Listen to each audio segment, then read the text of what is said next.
Frustration de Michael Schumacher sous la pluie, abandon pour Damon Hill, podium pour Alesi et Villeneuve. Le dernier Grand Prix à Barcelone a relancé un championnat qui nage désormais en pleine incertitude. La 8e épreuve de l'année ici au Canada marque donc la mi-saison et peut-être bien le tournant de ce championnat. Verdict tout de suite. Retour à Montréal et bienvenue à ceux d'entre vous qui nous rejoignent à cet instant, c'est-à-dire à 1 minute du départ du Grand Prix du Canada dans ce chaudron de l'île Notre-Dame, dans ce chaudron du circuit Gilles Villeneuve où la tension est à son apogée maintenant. Toutes les conditions sont réunies. Johnny, Hill et Villeneuve en première ligne. Schumacher et Alesi en embuscade en deuxième ligne. Sur un circuit où la consommation est plus importante qu'ailleurs. Alors attention à la stratégie. Très vite, Johnny. La consommation est importante en ce sens que la charge en essence transportée par les voitures est cruciale parce que sur le circuit Gilles Villeneuve, les freinages sont nombreux et intenses. Il y en a à peu près 5 par tour, très violents, puisque la réduction des vitesses au cours de ces 5 freinages doit correspondre à des vitesses de 280 à 70 parfois, ou alors dans le meilleur des cas de 310 à 140. Donc à chaque fois le freinage est intense et le poids transporté a des conséquences évidentes et sur les performances du moment et sur une Ferrari restée. Johnny, oui, c'est ça. Et tout de suite, un premier rebondissement. Michael Schumacher est resté sur place sur la grille de départ avec des difficultés pour faire démarrer son moteur. S'il y parvient, Schumacher pourra rejoindre la grille de départ et naturellement pas à sa place parce que maintenant c'est interdit. On ne peut plus dépasser au cours de ce tour de formation qui se déroule sous vos yeux. Et voyez donc, ça n'a pas traîné. 30 secondes après le départ du tour de formation, eh bien Schumacher était en difficulté et le voilà maintenant qui cravache pour rejoindre le fond de la grille de départ. C'est dire que Schumacher partira derrière Rosset et Montermini qui sont sur la dernière ligne de la grille. Alors mesdames, messieurs, attention au dépassement, ça va remonter sérieux. Ça va remonter sérieux. On avait déjà vu Michael Schumacher dans une situation un peu équivalente. Et là, j'ai aperçu sur l'image, j'ai aperçu une Williams qui fumait légèrement. Est-ce qu'il y a eu un petit essai de frein dans la ligne droite pour chauffer les disques pour voyez, sécher quelques... Ça va pas être grand-chose. On avait vu Schumacher effectuer une remontée transcendante au Grand Prix de Belgique il y a 2 ans. Jean-Louis, c'est bien 2 ans. Il était mal placé sur la grille, il était 14e ou 16e. Et là, il partira en dernière ligne. Et alors, sa remontée en Belgique était favorisée par le fait que c'était mouillé et que son talent avait pu s'exprimer pleinement sur la piste glissante. Ici, il fait beau, la piste est complètement sèche et les dépassements seront plus difficiles pour lui du fait que l'adhérence ne souffre pas du tout de mauvaises conditions. Alors, Pierre Randevi tout à l'heure ira au renseignement du côté du stand de Ferrari, alors que vous voyez Schumacher, le voici sur les talons de Rosset et de Montermini, mais hélas, sa place restera libre sur la grille de départ, ce qui va favoriser une autre Ferrari, celle d'Orvagne, qui était installée juste derrière lui sur la grille. Et donc, on va voir comment Schumacher va négocier ce départ. Vous voyez qu'à la place à gauche de Jean Alesi, là-bas, à gauche sur votre écran, eh bien, il n'y a personne.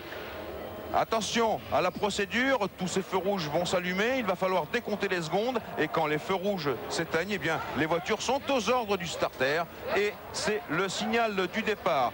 À gauche sur votre écran, Jacques Villeneuve, à droite Damon Hill en pole position et là c'est Michael Schumacher qui vient se ranger sur la dernière ligne alors que sa place là derrière Damon Hill est bien restée libre. On lui fait signe d'aller sur la voie de droite là où était sa place, c'est ce qu'il fait Michael Schumacher.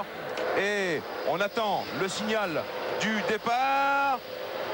Ça va s'éteindre. Les secondes sont décomptées. Monsieur le starter. Et c'est parti. Jacques Villeneuve, Damon Hill est devant. Et qui s'incruste. Jacques essaye de retarder plus tard son freinage. Alesi déjà très bien placé. Ça a été très chaud entre les deux Williams-Renault.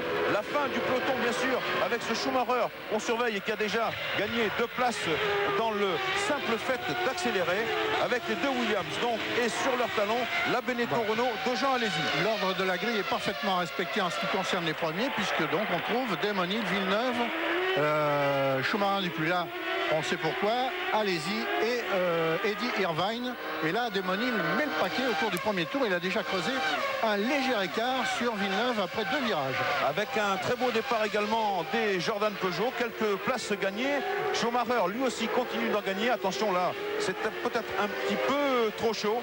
Et Demonil débouche maintenant au freinage de l'épingle du casino devant Jacques Villeneuve, devant Jean Alesi. Ça y est, c'est parti pour 69 tours de 4 km et 421 mètres, soit un Grand Prix de 305 km et 49 mètres.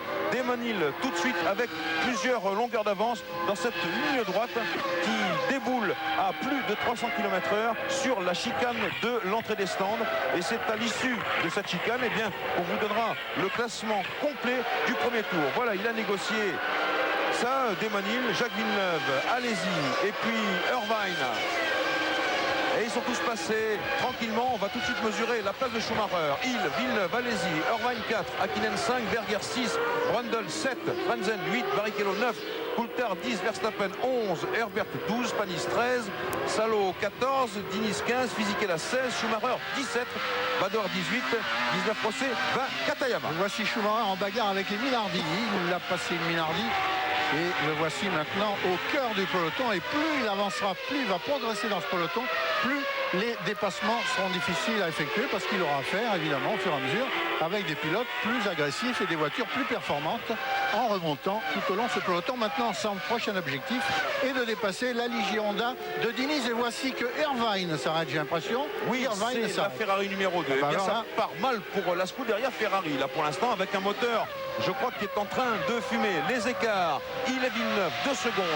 Villeneuve et Alesi, 8 dixièmes. Alesi et donc Hakkinen maintenant, il y aura plus d'une seconde. Voilà Irvine, vu de la caméra embarquée de sa Ferrari. On a entendu un bruit de moteur un petit peu désagréable, alors que Demonil enfonce le clou et que, eh bien, il va avoir maintenant plus de 2 secondes d'avance sur Jacques Villeneuve, ici talonné par Jean Alesi. Le quatrième étant Mika Hakkinen, le cinquième Berger, le sixième Brundle, le septième Frenzen. Une page de publicité et on se retrouve dans quelques instants.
le 5e des 69 tours du Grand Prix du Canada, avec toujours Damon Hill en tête avec 3 secondes et 2 dixièmes d'avance sur Jacques Villeneuve, lui-même talonné toujours à 8 dixièmes par Jean Alesi, qui ne lâche pas sa proie. Un peu plus loin vient Hakkinen, et puis Berger qui est talonné par une Jordan Peugeot, celle de Brundle. Brundle, un anniversaire ici, 150 Grands Prix pour le vétéran britannique. Eh bien, Brundle fait mal ici sur ce circuit Gilles Villeneuve, puisqu'il est en train de hisser sa Jordan Peugeot au même niveau pratiquement que la Benetton Renault de Berger. Alors, bien sûr, tout de suite, des nouvelles de Schumacher. Il était 15e et maintenant, il est 14e, Johnny. La remontée, toujours flagrante. Et on peut s'attarder aussi sur le départ, le début de course absolument éclair de Damon Hill. Damon Hill qui, en cette circonstance, nous rappelait non pas son père, qui n'était pas vraiment un spécialiste des départs fulgurants, mais le grand rival de son père, Jim Clark. Jim Clark était très très fort pour attaquer les courses, un peu comme Senna l'a été après, pour attaquer les courses à fond, absolument à fond, et creuser un écart qui après s'avérait très difficile à rattraper. Et là, Damon Hill a creusé un écart rapide puisqu'il avait 2 secondes d'avance au premier tour et qu'il a fallu attendre le tour précédent pour voir cet écart se réduire un peu. Mais là, il a de nouveau repris sa bonne cadence initiale, Damon Hill, puisque son avance sur Villeneuve est maintenant de 4 secondes après 5 tours. C'est énorme. Et c'est lui, Damon Hill, qui effectue les meilleurs tours en course. Le dernier, une 23,748 au 5e tour, c'est-à-dire 190 km/h tout rond de moyenne.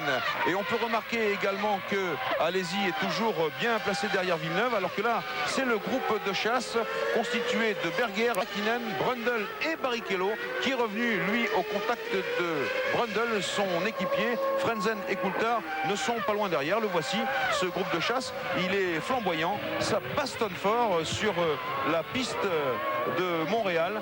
Et voici ici Frentzen, et puis voici Coulthard, et puis derrière il y a Verstappen, Herbert, Panis en 12e position et Mika Salo qui est en 13e position.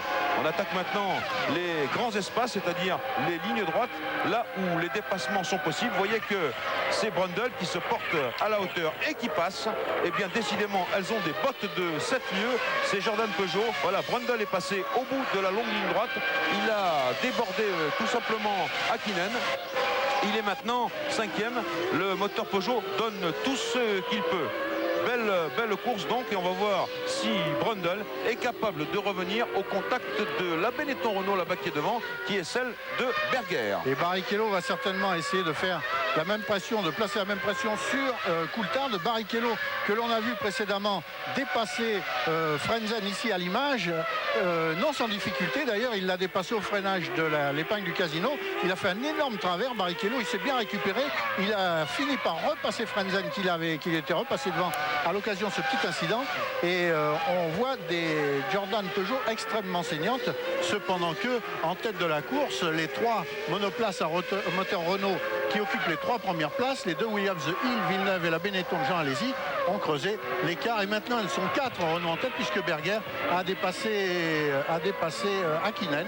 Et oui, les McLaren Mercedes en train de régresser quelque peu sur ce circuit Gilles Villeneuve. Les McLaren qui ne sont pas trop à la fête. Elles étaient déjà en difficulté à Barcelone. Mais là, c'est plutôt une question de moteur quand même. Et vous voyez qu'elle traîne quand même un certain nombre d'ailerons. Il a essayé, Barrichello, et il n'a pas pu avant cette chicane qui est celle des stands. Et par conséquent, eh bien, il faudra remettre ça à un tour prochain pour essayer de dépasser Damon Hill, toujours en tête et toujours meilleur tour en course, une 23,299. Alors là, Johnny, il y a peut-être une question de stratégie. Peut-être que Williams Renault n'a pas mis ses œufs dans le même panier, alors que notre ami Katayama, eh bien, lui, s'est décoiffé carrément ici dans la chicane avec un aileron en moins, une roue arrière en moins. Il est resté dans sa voiture, Yuko Katayama, et il va falloir faire attention au drapeau jaune, car c'est aussi un petit peu le problème du circuit de Montréal, des virages un peu aveugles sur lesquels on déboule. Vous voyez qu'il a dû taper dans le mur, là, à gauche de votre écran, à la reprise de l'accélération. Il s'est peut-être accroché avec, je vois sur la droite, au sortir de la chicane. N'est-ce pas une Ferrari, ne serait-ce pas Schumacher? Non, c'est Rosset avec ça. Et oui, Rosset qui est quand même un habitué des catastrophes. Hein, Rosset, je me demande s'il a vraiment le permis pour figurer en Formule 1. Enfin, on verra bien à la fin de la saison. Et voilà que les hommes eh bien, sont KO debout, puisque Katayama rejoint les stands à pied. J'espère qu'il en va de même pour Rosset. Et il faut bien entendu dégager cette chicane le plus rapidement possible. Une chicane que l'on négocie en deuxième ou en troisième, après une pointe de vitesse à plus de 300 km/h. Voilà les drapeaux jaunes en action, ça passe. Hakkinen, lui, a conservé sa position. C'est la 6e place devant Rubens Barrichello. Tandis que Brundle eh bien, se rapproche de Berger. Voici l'accrochage, freinage. Ah, c'est Katayama qui est allé un peu loin. Rosset qui a voulu un petit peu l'éviter aussi. Là, grosse sortie. Le pauvre Ukyo, eh bien, il s'en sort pas mal. On va dire 50-50, Johnny. C'est l'accrochage classique. Quelqu'un qui veut doubler un pilote. L'autre pilote, celui qui est attaqué, n'a rien vu dans ses rétroviseurs. Il considère qu'il a la priorité pour prendre la trajectoire parce qu'il est devant celui qui l'attaque. Et puis voilà, ça c'est l'éternelle discussion. Accrochage et disons 50% comme vous dites. 50-50. Tiens, voilà un écart qui est intéressant. C'est celui qui sépare Desmonil de Michael Schumacher. 21 secondes et 464 millièmes avec la 14e place pour Schumacher. Desmonil avec maintenant 5 secondes d'avance, toute ronde sur son équipier Jacques Villeneuve. Et Jean Alesi qui cède un petit peu de terrain. Jean Alesi, il était à 8e, il est maintenant à 1 seconde et demie. Mais il faut prendre son temps ici. Le circuit de Montréal est un circuit très physique.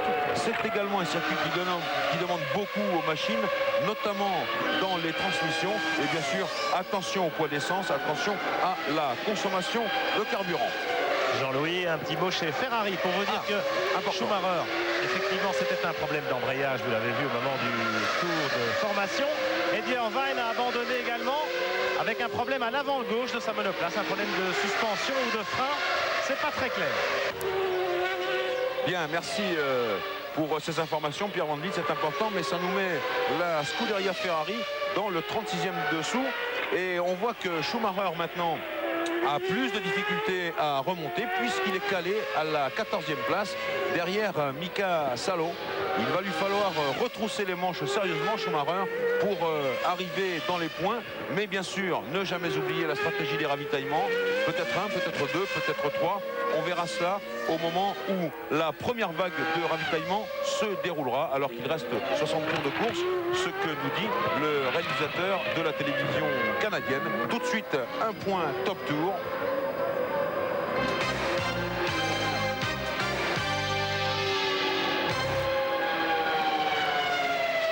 Un point top tour pour nous dire quels étaient les 3 pilotes en tête au moment du signal pour jouer 36-15 code de TF1. Et on revient sur l'idole de tout le Québec, de tout un pays, somme toute, Jacques Villeneuve. Ici, réaccélération à la sortie de la chicane des stands. Et Jean Alesi, bien placé derrière lui. Alors on va tout de suite mesurer l'écart. 1 seconde et 9 dixièmes maintenant entre la Williams Renault du Québécois et la Benetton Renault de l'Avignonnais. De deux choses l'une, soit la Williams est capable de performances légèrement plus élevées que la Benetton, ou alors Jean Alesi prend quelques distances vis-à-vis de son adversaire direct pour bien assurer le refroidissement de ses freins, ce qui est primordial ici, on l'a déjà dit, on le redira encore. Les freins souffrent énormément sur le circuit Gilles Villeneuve.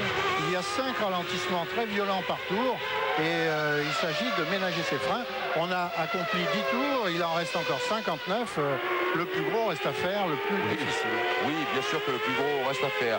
Et maintenant, l'écart en tête semble se stabiliser. Desmonil, Jacques Villeneuve, toujours 5 secondes entre les deux hommes. Et vient plus loin Alesi. Et puis Berger avec le groupe de chasse, Brundle, Hakkinen, Barrichello, Frenzen. On va même aller jusqu'à Coulthard. Tandis que Panis en 10e position est quelque peu décroché. Vous voyez toujours la bagarre dans ce groupe de chasse entre Hakkinen et Barrichello. Et ce qu'on doit constater, Johnny, c'est que Brundle est passé très facilement avec sa Jordan Peugeot et que Rubens, lui, il a du mal. Alors là aussi, peut-être que Jordan n'a pas mis le même poids de carburant dans ces deux voitures. Une nouvelle attaque de Barrichello dans le freinage où tout à l'heure Katayama et Rosset se sont couchés, mais là, apparemment, les deux pilotes savent exactement où ils mettent les roues. Et surtout Barrichello par rapport à Katayama tout à l'heure qui a accompli son dépassement en pleine connaissance de ses moyens et il s'est imposé imparablement. Maintenant, on va voir s'il peut revenir sur Brundle qui pour la première fois pour son 150e Grand Prix, Brundle accomplit une course digne de son passé, alors que jusque-là, il a été légèrement enfin plus que légèrement, il a été nettement en retrait par rapport à Barrichello depuis le début de la saison. Attention à Barrichello qui attaque un peu trop, déjà 2 ou 3 fois sur les bordures. Ces bordures qui peuvent vous déséquilibrer, mais je le comprends, Barrichello, maintenant il veut cravacher, il a presque 5 secondes à refaire pour revenir sur Brundle, son équipier, alors que Schumacher est 13e maintenant, toujours derrière Mika Salo. C'est plus compliqué, c'est plus difficile. Schumacher maintenant, il va accomplir une course, je dirais en solitaire, le temps de doubler les retardataires, mais sans vraiment avoir cette carotte devant lui qui pourrait être Damon Hill, Jacques Villeneuve ou Jean Alesi. C'est plus difficile de courir dans ces conditions. On regarde au ralenti le dépassement, il est parfait, un dépassement d'école. Il assure son freinage, Rubens. Hakkinen l'emmène un peu plus loin, c'est normal, c'est le jeu, mais les 2 voitures conservent leur ligne et Barrichello est passé. Alors, un point sur le classement, Villeneuve, Alesi 3, Berger 4, Brundle 5, Barrichello 6, Hakkinen 7, Frentzen 8, Coulthard 9, Panis 10, Herbert 11, Salo 12, Schumacher 13. 14 Diniz, 15 Fisichella, 16 Badoer, 17 Montermini, 18 Lamy, 19 Verstappen. On ne parle plus de Rosset, ni de Katayama, ni d'Irvine. Un petit coup de cocorico, Jean-Louis, aux 6 premières places, eh bien 6 moteurs français. 1 Renault, 2 Renault, oui. 3 Renault, 4 Renault, 5 Peugeot, 6 Peugeot. Quand on pense qu'un doute plane sur l'avenir de Renault F1, j'applaudis à 3 mains ce qu'a dit Flavio Briatore avant le départ du Grand Prix. Il dit que ce n'est pas le moment de quitter la F1. La F1 a un retentissement considérable. Ce sera un drame et pour la F1 et pour Renault si Renault prenait la décision de quitter les Grands Prix. Et j'espère que Renault aura entendu Flavio Briatore qui est un homme avisé.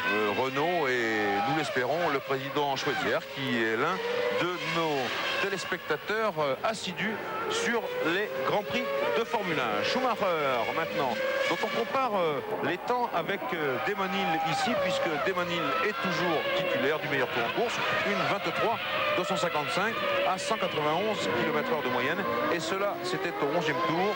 Nous sommes maintenant dans le 14e tour de ce Grand Prix du Canada. Schumacher, il a fait la liaison avec Mika Salo et Johnny Herbert juste devant lui.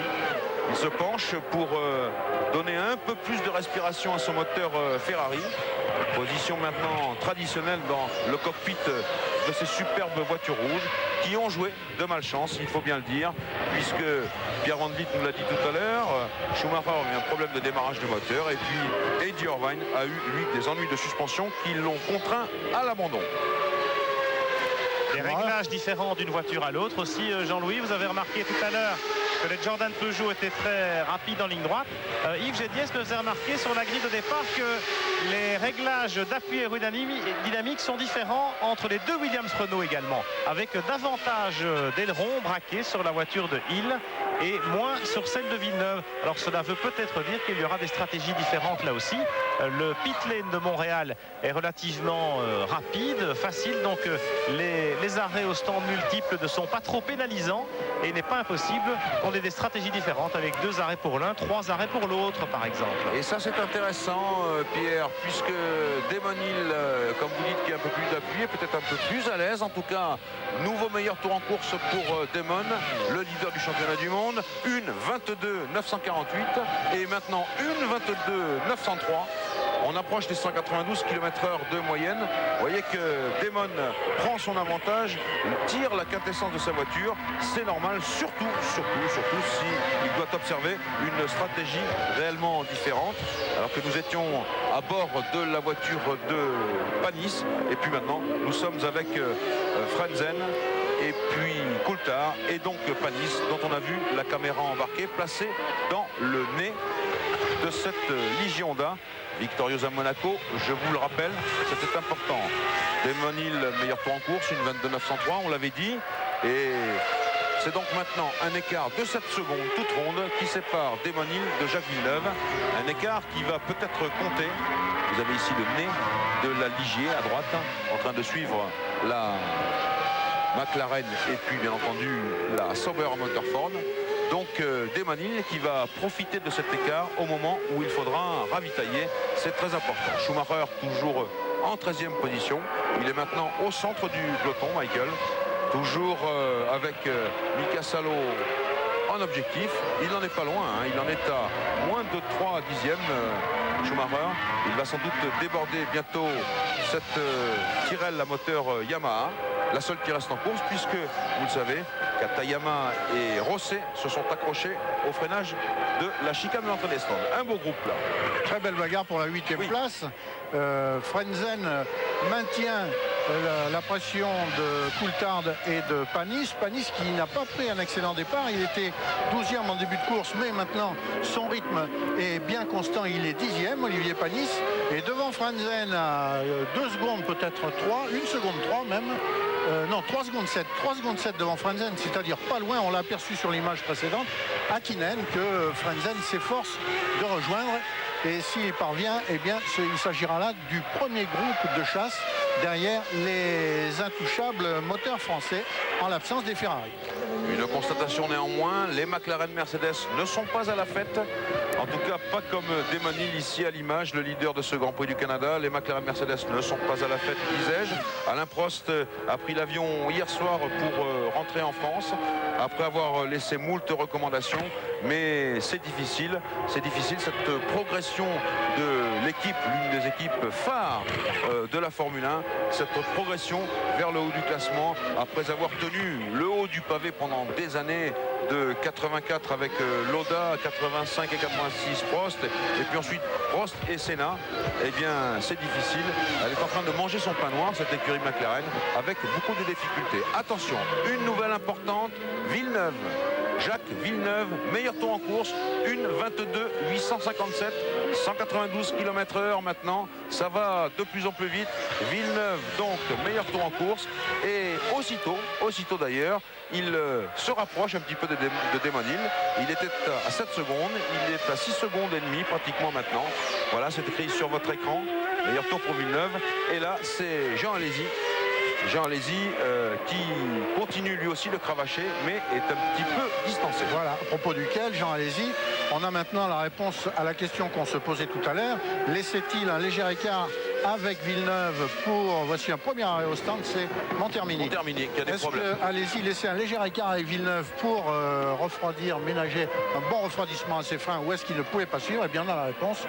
Là, Benetton ne pouvait pas suivre la Williams. L'écart est maintenant entre Villeneuve et Alesi de 4 secondes 8, alors que Berger a rejoint son équipier. Donc c'est une double course d'équipe devant 2 Williams, poursuivi par 2 Benetton, derrière lesquels se trouve une triple course d'équipe, derrière lesquels Benetton, ici à l'écran, se trouvent les 2 Jordan Peugeot. Et vous pouvez constater, on aperçoit la première des 2 d'ailleurs. Oui, et vous pouvez constater, Johnny, que la piste commence à se salir graduellement avec ces boules de gomme, ces morceaux de caoutchouc qui bien sûr proviennent des pneus. Attention par conséquent, ce n'est plus le moment maintenant de mettre une roue en dehors de la trajectoire, car vous récoltez cette gomme et ça entraîne des vibrations, et il vous faut à peu près 3 à 4 tours eh bien, pour rendre à vos pneus leur efficacité. Alors voilà, Schumacher avec Herbert, au contact même d'Herbert et de Salo. Ça fait au moins 4 ou 5 tours que Schumacher est derrière Salo. Il n'arrive pas à dépasser la Tyrrell, qui est pourtant une voiture beaucoup moins fringante et performante que la Ferrari. Mais il faut croire que là, les difficultés de dépassement se présentent aux champions du monde. Les difficultés de dépassement dont on parlait tout à l'heure. Et oui, Johnny, puisque regardez, il y a 38 secondes maintenant entre Hill, qui est en tête de la course, et Schumacher. Il avait 24 et puis il en avait 16 au début de la course. Vous voyez que Schumacher est en train de se faire larguer. Et oui, il perd du temps. Il perd du temps dans le trafic, et ça c'est normal. Les 2 hommes de Benetton Renault, Jean Alesi, qui s'est fait recoller par Gerhard Berger, son équipier. C'est signe que peut-être les 2 voitures ne sont pas dans les mêmes conditions de poids, à moins, mais ça je ne veux pas y croire, à moins que celle de Jean Alesi offre des difficultés. Non, je ne veux pas y croire. Je pense qu'il y a des différences de stratégie. Et il, nouveau meilleur tour en course, 1:22.775. Ça veut dire qu'il réagit au meilleur tour de son équipier Villeneuve il y a quelques instants. Les 2 Benetton Renault, et si Berger a pu remonter à ce niveau derrière Jean Alesi, c'est dire qu'à un moment donné, ou bien il va falloir que Jean Alesi le laisse passer, ou bien accepte de rentrer au stand pour ravitailler. Ce sera peut-être le bon moment. Nous sommes ici dans le 19e tour de ce Grand Prix du Canada, avec donc Alesi en 3e position et Berger toujours 4e. Berger qui s'est rapproché à 6/10 de son équipier. Une page de publicité et on se retrouve à Montréal dans quelques instants.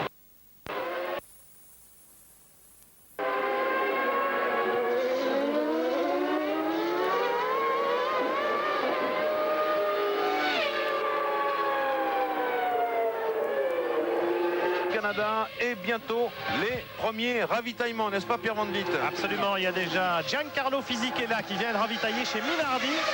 On se prépare également chez Ligier, chez Jordan Peugeot. Alors que dans les écuries de pointe, Williams, Benetton, Ferrari, c'est beaucoup plus calme pour l'instant. Alors ici, à l'image, le groupe de chasse, Alesi, Berger, Brundle. Et un peu plus loin, à 2 secondes et 7/10, il y a Rubens Barrichello. Mais Barrichello, il a préféré s'arrêter. Ben voilà, Rubens Barrichello qui va sans doute ravitailler une fois de plus que Martin Brundle. Les œufs dans différents paniers chez Jordan Peugeot, c'est pas impossible. Ce qui expliquerait que Brundle... c'est vrai que Brundle était plus rapide, on verra tout à l'heure. Barrichello repart un très bon arrêt. Oui, 11 secondes pour Rubens Barrichello qui donne lui le signal de la première vague de ravitaillement chez les ténors de ce Grand Prix du Canada. Bien sûr, on va surveiller les deux Benetton Renault. Peut-être que Jean Alesi ferait bien de s'arrêter s'il y a quelque chose qui ne fonctionne pas, mais peut-être que Berger est parti avec moins d'essence que son équipier. On va voir cela dans quelques instants.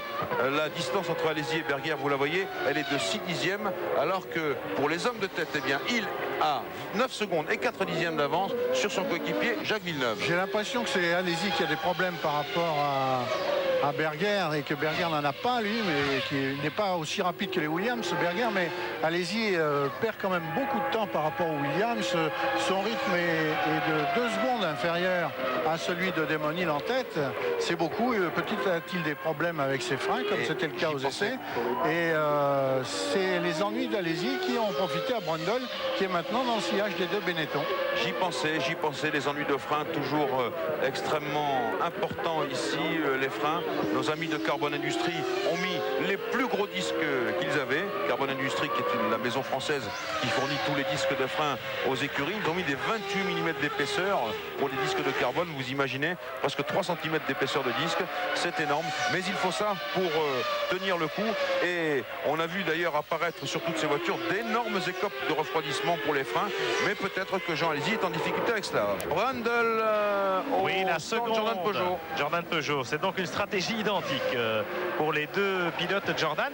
Les Jordan Peugeot qui marchent très fort en ce début de course. Peut-être plus d'arrêts, peut-être 3 arrêts pour elles, moins pour les autres, on verra. En tout cas, c'est peut-être une stratégie qui va leur réussir. Les Jordan qui ont souvent bien marché au Canada. Souvenez-vous l'an dernier, podium pour Barrichello, Irvine.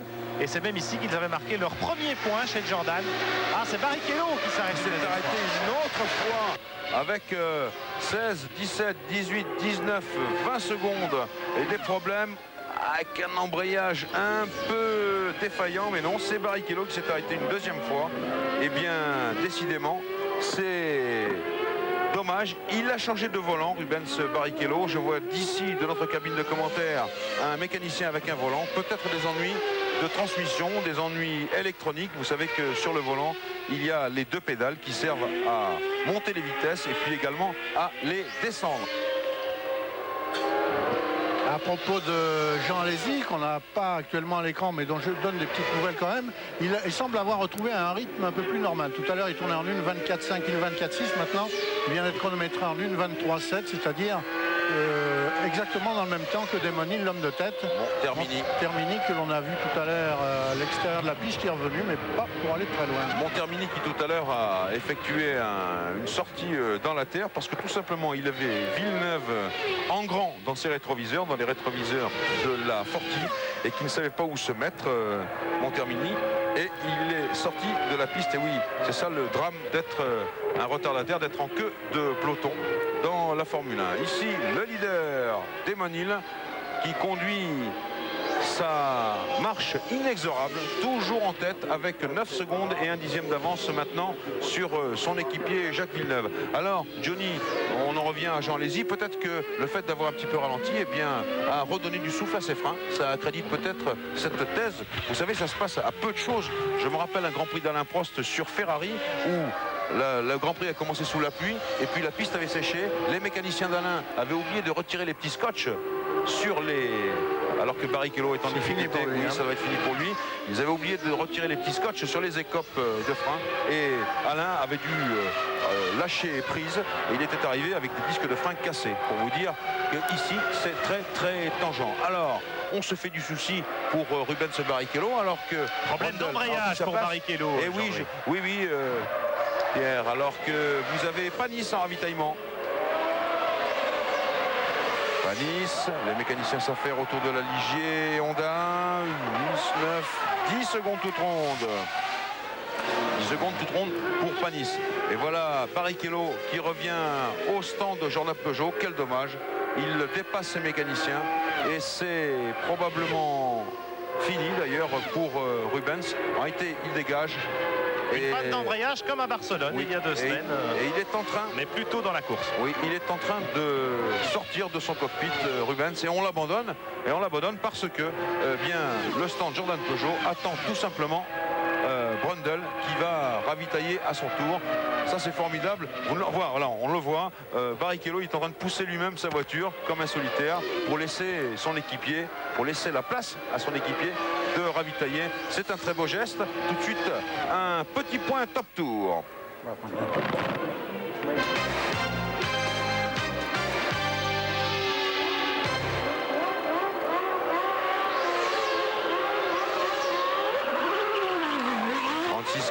TF1 pour jouer. Quels étaient les 3 pilotes en tête au moment du signal? Et Brundle est rentré en course. Il a perdu 3 places dans la bagarre pour l'instant. On va mesurer cela exactement lorsqu'il repassera sur la ligne de chronométrage de ce Grand Prix du Canada. Pour l'instant, il et Villeneuve à 9 secondes d'écart. Derrière Villeneuve, Alesi à 14 secondes et Berger toujours derrière Alesi. Les 2 Benetton Renault font cause commune. On va voir si Alesi repère du terrain. Non, il a repris. Il a repris les forces, une bonne nouvelle pour Schumacher et le stand Ferrari. La Scuderia Ferrari dirigée par Jean Todt. Il a perdu encore plus de temps, Schumacher, 57 secondes maintenant de Damon Hill, mais il est remonté en 9e position. Ravitaillement imminent chez Williams Renault. On va voir là un petit éclairage sur la stratégie de course de Williams Renault. Important. Les mécaniciens sont prêts, Pierre? Absolument. Alors est-ce que c'est Damon Hill qui va rentrer ou est-ce que c'est Jacques Villeneuve? En tout cas, personne n'a opté pour 3 ravitaillements puisque là, on a dépassé le premier tiers de la course. Donc, les plus nombreux ravitaillements ne s'élèveront qu'à 2 maintenant. Un tiers. 2 ravitaillements séparant chacun des 3 tiers. Et tout le monde a donc opté pour 2 ravitaillements et peut-être même, surprise, certains auraient opté pour un seul ravitaillement. Ce qui les amènerait à ravitailler à mi-course. La distance, peut-être Damon Hill qui tape dans ses pneus au maximum. Damon, 1:22.396. 193 km/h de moyenne sur le tour ici à Montréal.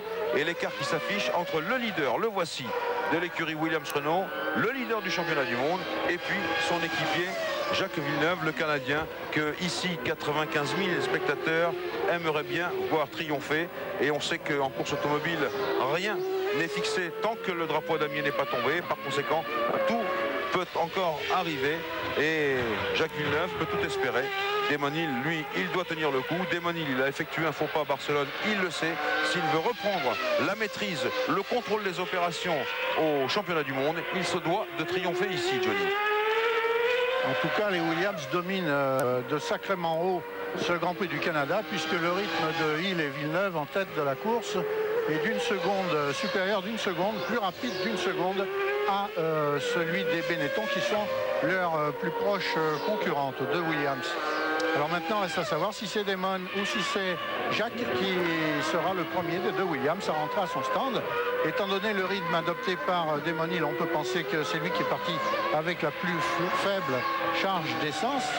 Mais une surprise reste toujours possible. Alors sur cette image, Jean-Louis, il y a quelque chose qui m'intrigue un petit peu et qui m'impressionne un peu. J'ai l'impression que les petites traces, les souillures, voilà, Damon Hill s'arrête, Pierre. Damon Hill, oui. Je vous parlerai des souillures tout à l'heure. Oui, oui. Voilà, Damon Hill, on est prêt chez Williams Renault. Top. Une dizaine de secondes d'avance sur Villeneuve qui va donc prendre la tête, logiquement, mais qui devra s'arrêter quelques instants plus tard, à moins que Villeneuve note pour un seul arrêt. Un arrêt très court quand même pour Damon, qui devra s'arrêter 2 fois. 9 secondes et 4 dixièmes, il a mis peu d'essence, Damon. Donc maintenant, on est à peu près certain qu'il le fera un deuxième ravitaillement. Rappelez-vous que l'écurie Williams avait tenté sur le Grand Prix de Saint-Marin, si mes souvenirs sont exacts, une stratégie tout à fait bizarre. On attendait 3 ravitaillements, il n'y avait eu que 2, et peut-être que là, il n'y en aurait eu qu'un, mais il n'a pas mis assez d'essence, donc c'est sûr maintenant que lui fera un deuxième ravitaillement. Alors, voilà donc Jacques Villeneuve en tête de ce Grand Prix du Canada. Pour la plus grande joie, vous l'imaginez, des spectateurs ici et de nombreux téléspectateurs en France. Jacques Villeneuve compte énormément de supporters dans l'Hexagone et c'est mérité naturellement eu égard à son talent, mais aussi à son maintien, à sa manière d'être, qui plaît beaucoup à la jeunesse. Jacques, on a vu que c'était une véritable idole ici au Canada. On va bien sûr attendre maintenant également le ravitaillement des deux Benetton Renault, car je voudrais bien savoir ce qui se passe exactement dans la voiture d'Alési et bien sûr dans celle de Berger. Oui, voilà, ça c'est l'image qui m'intrigue un petit peu, Jean-Louis. J'ai l'impression que par terre, je me demande si par terre ce sont des petites boules de caoutchouc de pneus usés qu'on aperçoit, ou bien si ce ne serait pas des gravillons d'un revêtement qui est tout neuf et qui, à cause de la chaleur de ces derniers jours, pourrait s'effriter un tout petit peu. J'espère que non, mais si c'était le cas, ça c'est grave. Oui, ça rendrait la fin de course très très difficile. C'est grave. Mais ne soyons pas trop pessimistes, Jean-Louis. Peut-être que c'est très difficile de distinguer entre une petite boule de caoutchouc et des gravillons. Mais je sais pas, ça m'a l'air quand même assez volumineux comme... Eh bien Johnny, on en serait tout simplement rendu, et ça va faire sourire Pierre, au Grand Prix de Belgique à Zolder en 1973. Oh non, ça sera pas aussi dramatique quand même. Où c'était absolument dramatique, et au Grand Prix d'Argentine 1980, où le revêtement partait en lambeaux, et ça avait été bien entendu une catastrophe pour les pilotes qui partaient dans tous les sens. À Spa, où la piste s'effritait, et à Spa aussi, bien sûr, également, où le Grand Prix lui avait été annulé et reporté. Bien sûr, Pierre, alors que ici, eh bien, c'est l'écart entre Villeneuve et Hill, 6 secondes et 9 dixièmes, après le ravitaillement de Damon Hill. Les deux Williams Renault maintenant bien entrés dans la course et bien entrés dans le premier peloton des retardataires, alors qu'il reste 15 voitures maintenant en course dans ce Grand Prix du Canada, puisque manque à l'appel Barrichello, Montermini, Frentzen, Verstappen, Rosset, Katayama et Irvine, et des nouvelles de Schumacher bien entendu. Ne l'oublions pas, il est 9e, Michael Schumacher. Alors Jean-Louis, dans les stands en face de l'écurie Williams Renault, eh bien les drapeaux canadiens, les drapeaux québécois flottent fièrement avec Jacques Villeneuve en tête, et il semble que les stratégies divergentes entre Hill et Villeneuve se confirment, parce que l'équipe Williams n'est pas du tout préparée à un arrêt, à accueillir Villeneuve.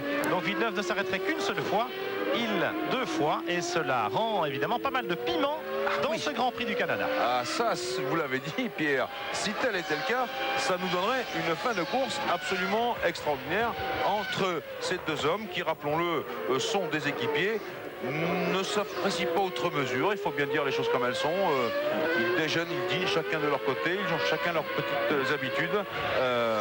Ils ne sont pas réellement des amis, mais c'est un peu la loi en Formule 1. Et comme on approche de la mi-course, eh bien je me demande, Pierre et Jean-Louis, je me demande si chez Benetton on n'a pas fait le même calcul d'un seul arrêt pour ces deux voitures maintenant, puisque ni Jean Alési ni Gerhard Berger, qui sont toujours 3e et 4e, ne sont sur le point de s'arrêter apparemment, si j'en juge à ce qui se passe devant le stand Benetton où les mécaniciens n'attendent pas aller en voiture. Et oui, c'est le calme plat chez Benetton. Le résultat, oui, le résultat est simple et l'opération est simple. 69 tours pour ce Grand Prix du Canada.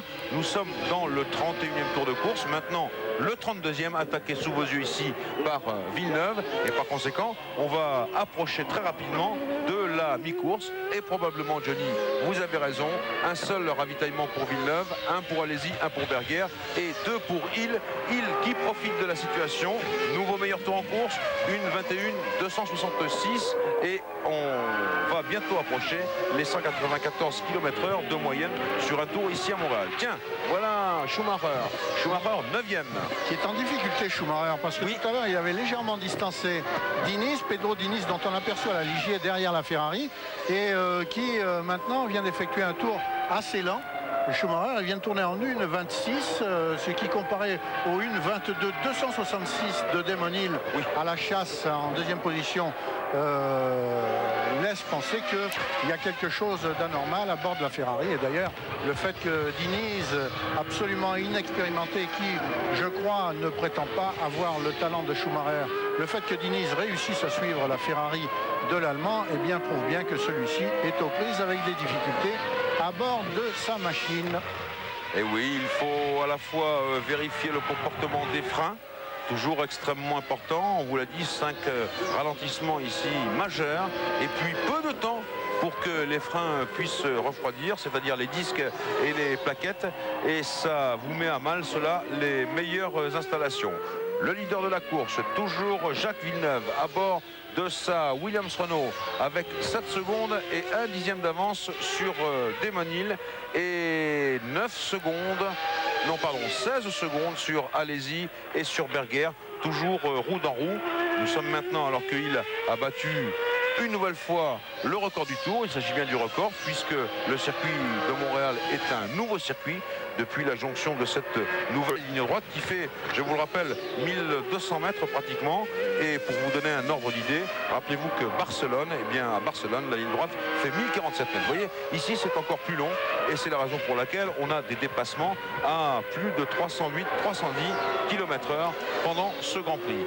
Mais Jean-Louis, si Damon Hill réussit à s'adjuger le record du tour, à améliorer le record du tour qu'il détenait précédemment, en 1.22-224, il faut souligner le fait que Villeneuve, en tête de la course, tourne en 1.22-384, un dixième seulement plus lentement que Damon Hill, alors que ses pneus ont parcouru déjà près de la moitié du Grand Prix et qu'il en a donc un grand mérite, Villeneuve, à soutenir un rythme à peu près équivalent à celui de Damon Hill, lequel est chaussé de 9. Donc Villeneuve actuellement est en train de jouer une carte décisive pour l'issue de la course.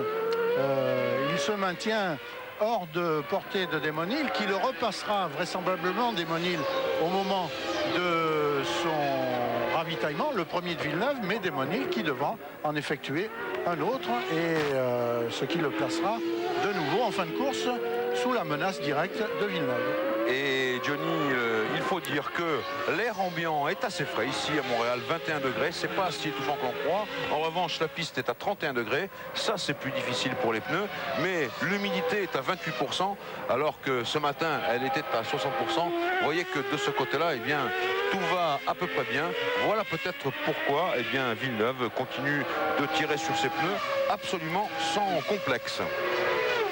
Et les Benetton qui sont toujours à la chasse des Williams, mais à la chasse, une chasse, disons, plutôt pour préserver leur position de 3e et 4e que pour tenter de rattraper les Williams. Quoi qu'il arrive, les Williams sont hors de portée. Attention, voilà, on se prépare pour Villeneuve. Pierre Van Vliet, c'est bientôt à vous. On se prépare chez Williams-Renault. Villeneuve, il a 7 secondes d'avance. 7 secondes et 8 millièmes. Vous voyez, 7 secondes toutes rondes sur Hill. Et je pense qu'il va s'arrêter dans les quelques prochains mètres. Nous sommes dans le 35e tour, soit la mi-course dépassée de quelques mètres dans ce Grand Prix du Canada. Et le leader, Jacques Villeneuve, le voici, eh bien, va devoir s'arrêter pour faire un plein d'essence et repartir. Il s'était arrêté. Oui, chez Benetton aussi, oui, Jean-Louis. Oui, bien sûr, il s'était arrêté en 9 secondes et 4 dixièmes. On va voir le temps de ravitaillement de Jacques Villeneuve, enfin ce qu'il va remettre d'essence. Et je pense que là, on aura un aperçu exact de la situation.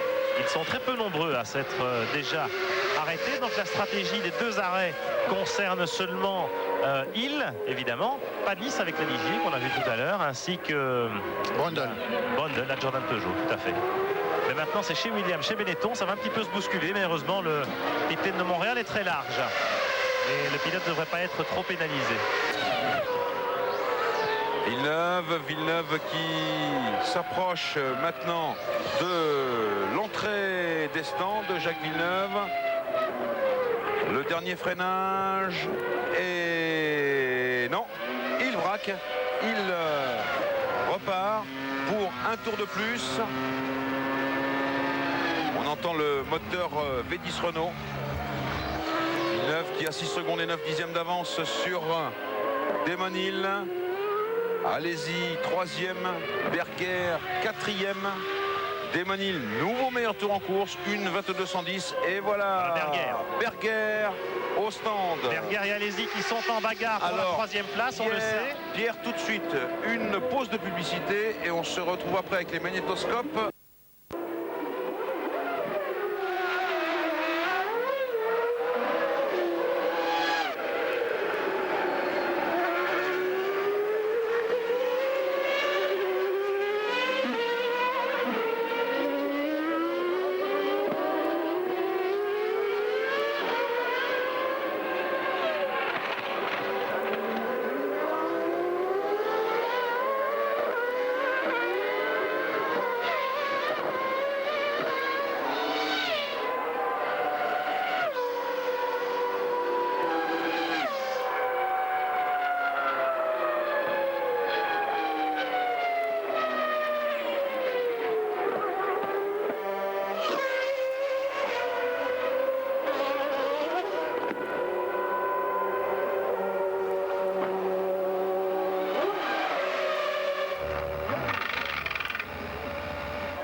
alors que Mika Hakkinen est en train de stopper à son stand. Retour à Montréal dans le 38e des 69 tours de ce Grand Prix du Canada.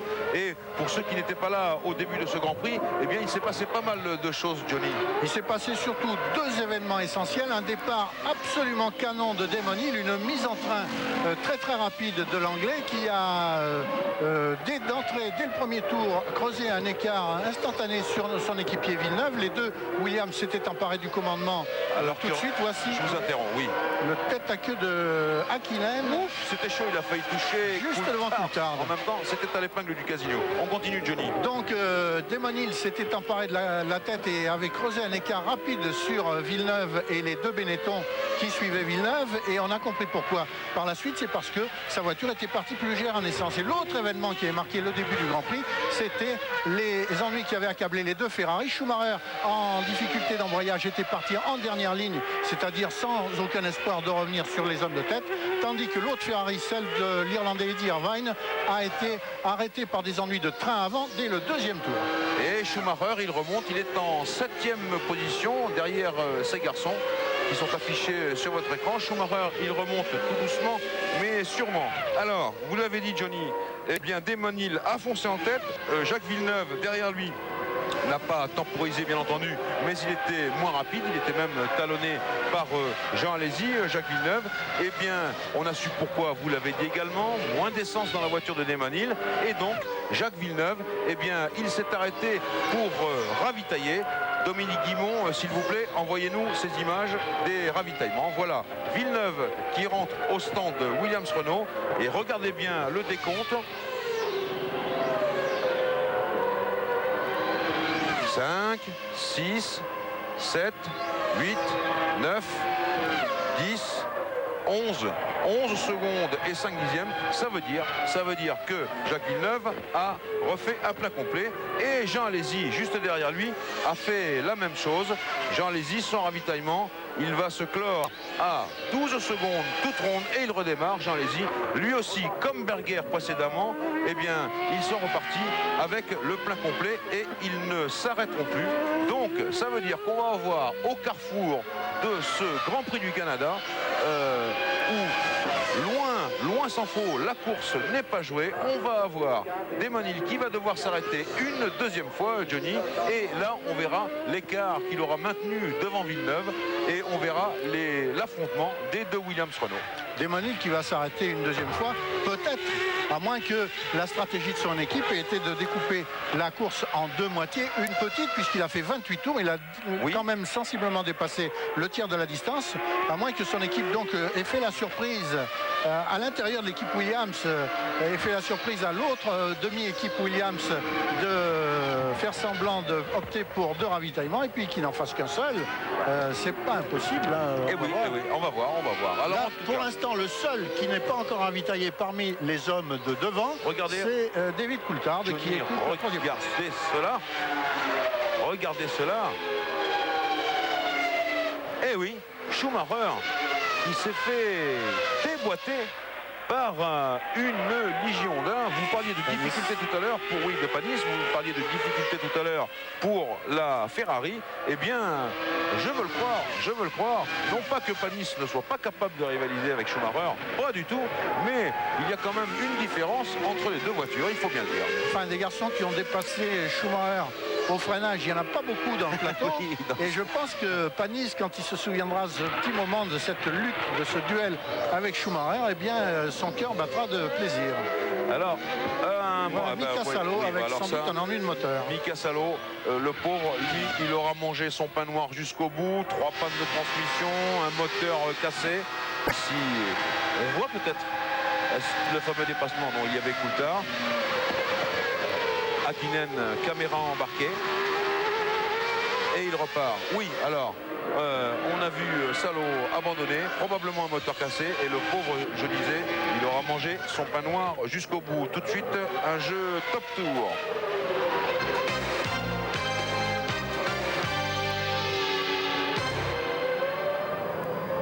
Quels étaient les 3 pilotes en tête du Grand Prix du Canada au moment du signal? 36 15 TF1 pour jouer ou un numéro de téléphone 36 68 90 04. Il y a des stages de monoplace à gagner. Et on revient dans le duel. On revient dans le duel entre Schumacher et Häkkinen. Et on fera tout de suite après un point sur le classement. On écoute le moteur Mercedes. Ah, et alors, on parlait du Jean-Louis, on parlait du triomphe momentané de Olivier Panis, et ça a été de brève durée puisque Olivier vient de s'arrêter à son stand, il est descendu de voiture, il abandonne. Ah, pas de chance pour Olivier Panis par conséquent. C'est dommage, ça veut dire qu'il va nous manquer encore une voiture. Regardez bien cette scène, c'est intéressant parce qu'on voit l'écran.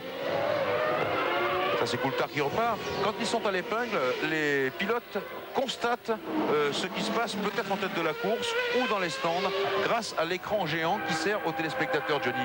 Vous vous souvenez que Senna s'en servait beaucoup et Nelson Piquet également, bien sûr à Monaco, mais bien sûr ici à Montréal, alors que Schumacher est à son stand, Schumacher en 7e position. Alors la Scuderia Ferrari en pleine action.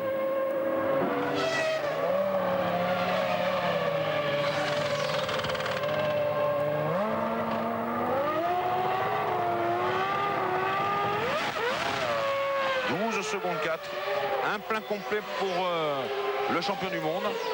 Il est l'un des derniers à s'être arrêté à son stand, Michael Schumacher, et par conséquent il reprend la piste maintenant et on va attendre son passage pour faire le point complet sur le classement de Johnny, parce que avec tous les ravitaillements, eh bien il y a eu quelques bouleversements. Il y a eu des bouleversements, mais en ce qui concerne les hommes de tête, eh bien, on les retrouve comme dans le premier tiers de la course, c'est-à-dire que Hill devance Villeneuve et son avance est assez importante, elle est quand même de 21 secondes 2, l'avance de Démoni sur Villeneuve, tandis que derrière les deux Williams, eh bien, les deux Benetton, bien qu'elles aient ravitaillé à 2 ou 3 tours d'intervalle, les deux Benetton se retrouvent exactement dans le même ordre que tout à l'heure. Sauf que maintenant, entre Alesi et Berger, Alesi 3e et Berger 4e, il y a un écart de 4 secondes et demie. Et oui, ça tient le coup tout ça.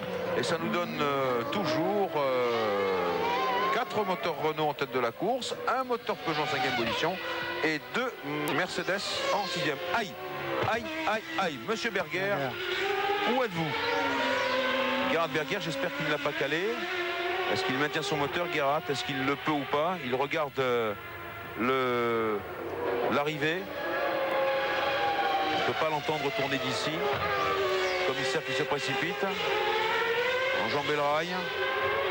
Il faut dégager. Oui, il a Benetton, attention c'est chaud. Ben, c'est l'abandon pour Berger.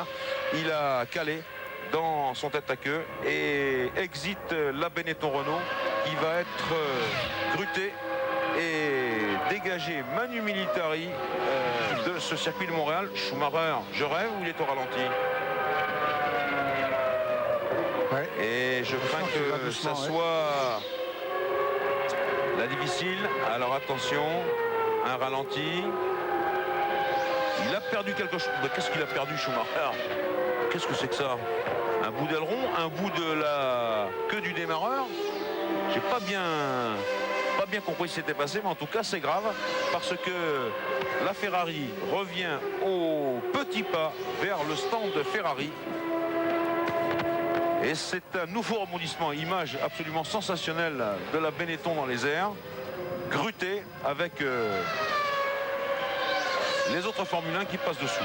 Alors ça se décante sévèrement maintenant dans ce Grand Prix du Canada. Ça se décante sévèrement puisque Schumacher est au stand de Ferrari et que, à mon avis, il n'en est pas reparti. Il était au ralenti. Va-t-il pouvoir reprendre la course? Ce serait étonnant. En tout cas, on verra bien. Schumacher, il était en 10e position après son arrêt ravitaillement. Pierre Van Vliet, vous êtes non loin d'Olivier Panis. Vous nous dites quand vous êtes prêt, Pierre? Une seconde. D'accord, dans une seconde. Un petit débriefing et il est à nous. Oui, d'accord, ok. N'hésitez pas. On revient sur les McLaren qui maintenant sont pas trop mal placés. 5e Coulthard, 6e Häkkinen dans les points. Alors que ça avait mal commencé pour elles. Les deux voitures de l'écurie de Ron Dennis et d'Alain Prost, disons-le, et de notre ami Mansour Roger, eh bien, elles vont se récupérer dans les points, mais il reste quand même du chemin à parcourir. Nous sommes dans le 45e des 69 tours de ce Grand Prix du Canada. Avec Desmonil qui domine toujours, Jean-Louis. Son rythme est maintenant supérieur à celui de son adversaire direct le plus menaçant, Villeneuve. Desmonil tourne en 1,22,6, Villeneuve tourne au-dessus de 1,23 au tour. L'écart se creuse entre les deux Williams. Celle de l'anglais possède maintenant près de 23 secondes d'avance sur la Williams du Québécois. Donc reste à savoir si Desmonil, un léger travers mais bien contrôlé au moment de la remise de la puissance dans le virage Sénat. Et reste à savoir donc si Desmonil doit encore effectuer un ravitaillement avant la fin de ce Grand Prix, ou bien si une petite rouerie, une astuce, une ruse leur a permis de faire supposer qu'il n'y aurait qu'un ravitaillement, qu'il y aurait deux ravitaillements, et qu'en fait il n'y en aurait qu'un. On va voir si son ravitaillement se produit comme on s'y attend quand même, il y a quand même plus de chances qu'il ravitaille une deuxième fois que non. Eh bien, sera-t-il suffisamment en avance au moment de son arrêt sur Villeneuve pour repartir en tête ou pas? Ça sera extrêmement tangent. C'est la question que tout le monde se pose. Enfin, Johnny, je veux quand même remarquer que je n'aime pas trop voir Desmonil empiéter sur les bordures parce qu'ici elles sont hautes et ça augmente les risques de tête à queue. Le deuxième arrêt de Brundle qui avait donné le signal de l'arrêt des gros bras tout à l'heure. Voilà, 11 secondes et 3 dixièmes pour Brundle. Et par conséquent, la deuxième vague de ravitaillement pour ceux qui opèrent de ravitaillement. Pierre Van Vliet, vous êtes avec Olivier. Avec Olivier Panis qui venait de doubler Michael Schumacher de fort belle manière, ma foi. Et puis c'est l'hécatombe, Olivier. Qu'est-ce qui est arrivé pour vous? C'est un problème électrique au moteur parce que tout a coupé d'un coup. Et dès que j'essayais d'accélérer, il y avait plein de coupures. Donc j'ai été obligé d'abandonner. C'est dommage parce qu'on avait fait une bonne stratégie, une bonne course. La voiture était très rapide. Mais bon, c'est comme ça. Maintenant, on essaiera de fermer la prochaine fois. Une piste assez difficile, glissante. On a vu des difficultés de dépassement aussi. Oui, c'est vrai que c'est une piste très différente, mais j'avais une bonne voiture pour dépasser. Des fois, c'était un peu chaud, mais ça passait quand même. Donc j'étais assez content de ma voiture. Mais bon, le sort, on a décidé autrement. Pierre, ce qui est un peu chaud, c'est la minardie de notre ami Lamy, là-bas en tête à queue à la première chicane. Elle a été touchée par Brundle au moment où Brundle quittait son stand. Et Brundle y a laissé son aileron avant. Il va donc, s'il réussit à continuer, il va donc Brundle devoir s'arrêter. Quel dommage, Brundle qui avait fait une belle course et qui touche là Lamy qui abandonne et Brundle qui va perdre du terrain alors qu'il était extrêmement bien placé, Brundle, pour marquer des points. Décidément, cette équipe Jordan Peugeot, elle est poursuivie par la malchance. On n'a pas bien vu qui était responsable. Voilà, c'est une maladresse de Brundle, à moins qu'il ait été surpris après son arrêt. Précoce, voilà, les freins pas suffisamment chauds. Le voici qui rentre de nouveau, Brundle. C'est son troisième arrêt. Il faut lui changer le capot avant. On l'attend chez Jordan. Tout le monde savait ce qui s'était passé. Et voilà qui met en danger son embrayage. On sait que l'embrayage est le talon d'Achille des Jordan depuis quelques courses. Et là, il va être obligé d'effectuer un quatrième départ depuis que le Grand Prix est lancé. Il y a eu le départ officiel et ses 3 arrêts. Ça va faire beaucoup. On a vu Badoer en difficulté. Voilà Brundle qui repart à fond de train, mais il a perdu du terrain. Il faut quand même le constater, nous sommes dans le 48e des 69 tours, bientôt 20 tours seulement dans ce Grand Prix du Canada. Et les hommes et les machines commencent à fatiguer. Les machines, c'est du côté des transmissions, du côté des freins. Et puis, c'est la fatigue pour les pilotes avec ces petites erreurs que l'on commet. Alors, quelquefois, elles ne coûtent pas très cher. Et puis, quelquefois, elles coûtent cher, comme un arrêt supplémentaire pour Brundle, qui perd des places dans la bagarre. Il est 7e maintenant, alors qu'il était dans les points. Et puis, ça entraîne également des abandons. Ça, c'est la peine maximale. Et c'est fort dommage. Il nous reste maintenant, Johnny, si mes calculs sont bons, il nous reste 8 voitures dans ce Grand Prix du Canada. Puisque Lamy 9e, encore classé par le jeu du pourcentage, est toujours là au classement. Badoer aussi. Et Badoer, il est arrêté sur la piste. Vous voyez qu'en quelques tours, On a fait des coupes claires dans ce peloton. Il nous reste en tête Damon Hill avec 25 secondes d'avance sur Villeneuve. Et cette question qui est toujours posée, est-ce que Damon Hill va ravitailler une deuxième fois? Et puis en troisième position, allez-y, quatrième Coulthard, cinquième Hakkinen, sixième Herbert, 7e Brundle, 8e Fisichella. Et pour l'instant, on en aura fini. On assiste depuis un certain nombre de Grands Prix à des scénarios catastrophes. 4 voitures à l'arrivée à Monaco, ou 5 pardon, 6 à Barcelone. Et là, alors qu'il reste encore 20 tours à parcourir, il nous en reste bien carrément 8. En tout cas, la course est confortable pour Villeneuve. Confortable non pas par rapport à celle de Damon Hill, puisqu'actuellement le Québécois perd du terrain sur son partenaire anglais, mais elle est confortable quand il s'agit pour lui de dépasser des retardataires. On a vu avec quelle aisance sa Williams-Renault a pris l'avantage dans la ligne droite. Revoici un incident qui s'est produit dans le virage Senna. C'est une McLaren. Non mais je sais, c'est l'arrêt de Badoer. C'est l'arrêt de Badoer. C'est l'arrêt de Badoer qui va rester là et qui ne met pas sa voiture sur le gazon. Donc je disais avec quelle aisance la Williams-Renault a dépassé la Sauber Ford de Johnny Herbert, lequel Herbert roule maintenant en 6e position du fait des abandons qui sont produits devant. Ouh, là, Damon Hill a terminé sa trajectoire tout près du mur. Mon cher Damon, s'il vous plaît, vous avez jusqu'à présent fourni une prestation absolument remarquable. Il ne s'agirait pas de l'entacher avec une petite faute qui pourrait vous coûter cher. Il tourne tout près de son record, Damon Hill. Son record du tour est de 1:21.957 et il vient de réussir 1:22.089, c'est-à-dire qu'il est à 5 centièmes. Ah, ça fait des tours à 194 km/h de moyenne. 5 centièmes, ça bombarde. Hein. Oui, bien sûr, bien sûr. Mais donc il va pas tarder à s'arrêter, Damon. Oui, les mécaniciens sont prêts chez Williams. Ah, ben voilà, c'est ça. C'est pour ça qu'il va si vite, car il va falloir maintenant dépasser Villeneuve. Si Jacques peut repasser devant au moment du ravitaillement de Damon. On va voir cela dans quelques instants avec vous, Pierre. Ce qui est important, c'est que Damon néanmoins va repartir avec des pneus neufs et ça sera mieux pour lui. Ça va être extrêmement juste parce qu'actuellement il a 29 secondes 8 d'avance sur Villeneuve et je vois que les arrêts coûtent à peu près 29 à 30 secondes de retard à le temps de décélérer et de réaccélérer. Même si l'arrêt dure 11 secondes, on y perd à peu près une trentaine de secondes. Et que se passe-t-il? Damon Hill rentre. Il rentre à fond de train. C'est le 50e tour. Avec un arrêt qui va être très court, évidemment, puisqu'on met moins d'essence. Donc il va repartir. Ça va être très très juste pour Jacques Villeneuve. Très juste. Et oui, mais c'est ça toute la saveur de la Formule 1. Et attention au freinage. Et attention au freinage Senna, du virage Senna. Regardez, 8 secondes 6. Et Villeneuve, Damon Hill, limité en vitesse dans les stands. 120 à l'heure toujours. Hein. Et oui, attention, c'est pas le moment. Il est où Jacques? De prendre une... Le voici Jacques, il est dans le S avant les stands. Il est dans le S. Il y a un écart de 5-6 secondes entre les deux Williams.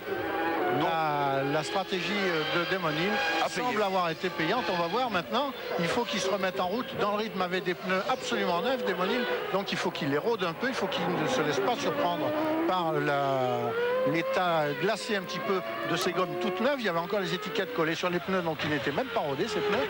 On va voir. Il y a quelques kilomètres à accomplir qui peuvent être dangereux pour l'anglais. Et là même Villeneuve prend des risques. On a vu sa voiture bouger légèrement à la sortie du S Jabouille. Le Jabouille, Johnny, il faut préciser pourquoi. Parce que Jean-Pierre il avait terminé sa carrière en 1980 et c'est là d'ailleurs dans ce S Jabouille, à la bord du S Jabouille, Villeneuve se débarrasse d'une visière qui était maculée d'huile, certainement de projection. C'est là que hier les deux Benetton ont eu leurs ennuis de frein qui leur ont valu de taper dans les protections qui maintenant sont des protections avec des vieux pneus, alors que du temps du pauvre Jabouille, eh bien c'était des rails que Jean-Pierre avait tapé de face et il avait laissé quasiment une jambe. Et oui, et Jean-Pierre, après, il n'avait pas retrouvé la même mobilité, ce qui avait mis un terme à sa carrière en Formule 1, ce qui nous a permis quand même de le retrouver, Jean-Pierre, à la tête de Peugeot Sport pour lancer tout un programme qui aujourd'hui pourrait porter ses fruits, aurait pu porter ses fruits si Brundle n'avait pas touché... je crois qu'il s'agissait de l'AMI. Ouais. Et en tout cas, le moteur Peugeot tel qu'il fonctionne, il fonctionne bien pour l'instant, puisqu'on voit que c'est surtout les accessoires du châssis Jordan qui sont souvent en difficulté, souvent mis en cause. En tout cas, Jabouille, il a tracé la voie chez Peugeot Sport et on lui doit beaucoup pour cela. Et là, Brundle est sur le point de rentrer dans les points de nouveau. Jean-Louis, il n'est plus qu'à 1 seconde de Johnny Herbert. Et tout à l'heure, on a vu avec quelle facilité Jacques Villeneuve avait doublé la Sauber de Herbert, et Brundle, qui n'a probablement, on ne sait pas exactement la puissance des moteurs, mais qui n'a probablement rien à envier à la Williams de Villeneuve au plan de la puissance, et bien Brundle va-t-il se défaire avec la même aisance que Villeneuve de Johnny Herbert?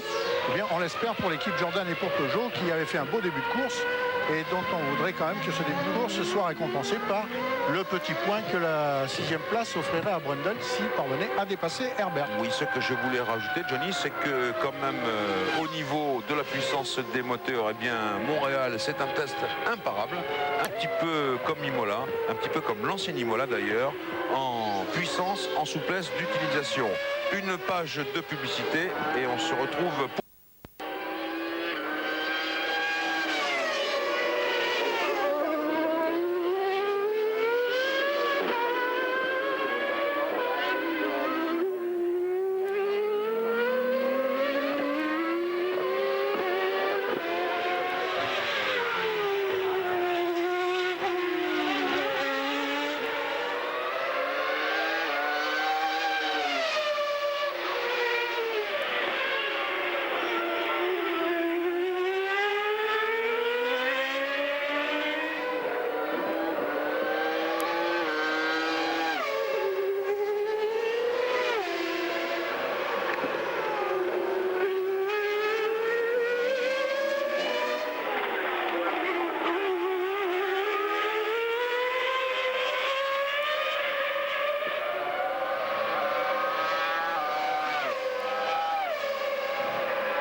Il reste 15 tours dans ce Grand Prix du Canada, 15 tours avec Damon Hill toujours en tête mais qui semble un petit peu fatigué, Johnny.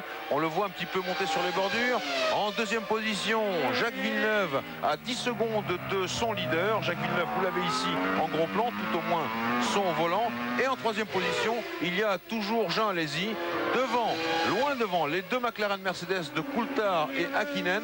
Brundle est passé en 6e position, le 7e est Herbert, le 8e est Physique est là, et on en restera là de ce classement. Il reste 8 voitures en course, Johnny. C'est dire que Montréal a tenu ses promesses dans le domaine de la fiabilité les machines ici sont soumises à très rude épreuve et ça peut nous faire craindre pour la fin de la course. Les machines et les pilotes, Jean-Louis, vous l'avez souligné aussi, physiquement le circuit est très exigeant parce que les 5 freinages, violents freinages imposés à chacun des 69 tours de ce Grand Prix du Canada exigent de la part des pilotes une pression très forte sur la pédale, une pression à la fois forte mais qui doit être dosée. Le pilote doit chercher la limite du freinage sans bloquer ses roues et ma foi 5 fois par tour.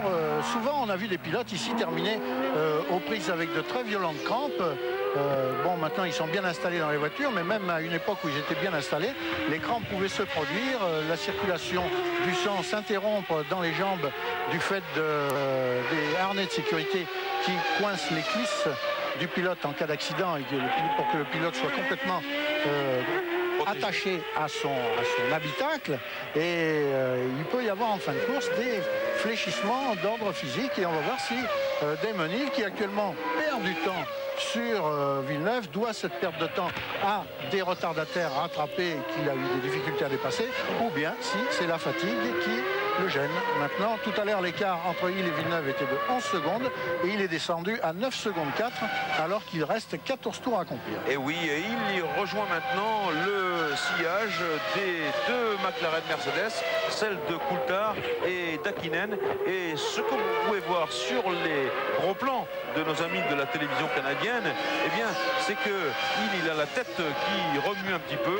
Forcément, ça commence à tirer également dans les muscles du cou. Chaque à-coup est durement ressenti, comme nous disait Jean Alési ce matin dans Automoto. Il y a quelques bosses qui nous remuent un peu trop, et ça c'est vrai, mais on n'y peut rien. Vous savez qu'à Montréal, les rigueurs de l'hiver sont terribles, et cette île Notre-Dame, eh bien, elle n'arrête pas de bouger. Quelquefois, la température elle descend à moins 35, moins 40 degrés. Donc on ne peut pas éliminer, on ne peut pas refaire chaque année le circuit Gilles Villeneuve. C'est pour ça qu'il est extrêmement fatigant. Vous voyez Damon Hill avec cette tête qui secoue un peu. Jacques Villeneuve, il n'est pas dans un meilleur état, et je pense que Jean Alési, lui non plus, il ne doit pas être en très grande forme physique, malgré toute la culture physique qu'il fait. Il nous disait ce matin qu'il avait encore perdu 1 kg au grand espoir de Berger. Il est plus léger que Berger, Jean Alési, 3 kg de moins, mais ça commence à tirer dans les muscles et il va falloir faire attention pour ces quelques derniers tours qui nous restent maintenant à accomplir avant de boucler ce Grand Prix du Canada. Ici, la distance exacte vue par l'hélicoptère de la télévision canadienne entre la McLaren Mercedes d'Hakkinen et puis bien sûr la Williams-Renault de Damon Hill. Damon Hill qui peut perdre un petit peu de temps là-dessus sur cette histoire. Il faut faire attention quand même parce que, vous l'avez dit Johnny, Jacques Villeneuve a adopté une cadence un peu plus soutenue. Il est remonté maintenant à 9 secondes seulement. Il était tout à l'heure à 11 secondes et 4 dixièmes si je me souviens bien.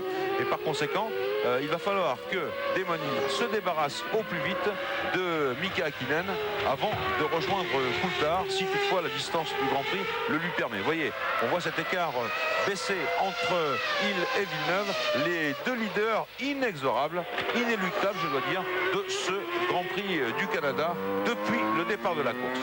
Et là, Hakkinen qui va concéder un tour de retard à Damon Hill risque d'être un rival difficile à dépasser, à doubler. Le terme est doublé puisqu'il s'agira d'un tour de retard pour le Finlandais. Et on va voir si Damon Hill il perd un petit peu de l'influx et des dixièmes de seconde. Non, ça passe facile. Ça passe impeccablement. Hakkinen a bien serré à gauche, il l'avait vu Damon Hill et il a facilité la manœuvre du leader du Grand Prix du Canada. Comme toujours, Mika, un sportif accompli, un grand sportif, et comme souvent le sont les Finlandais. Bon, voilà Damon Hill débarrassé de Mika Hakkinen. Maintenant, Coulthard est un peu plus loin. Donc Damon Hill va pouvoir cravacher de nouveau, même si Villeneuve s'est rapproché à 9 secondes et 1 dixième. Alors qu'il reste maintenant, eh bien, nous avons franchi le cap du 58e tour.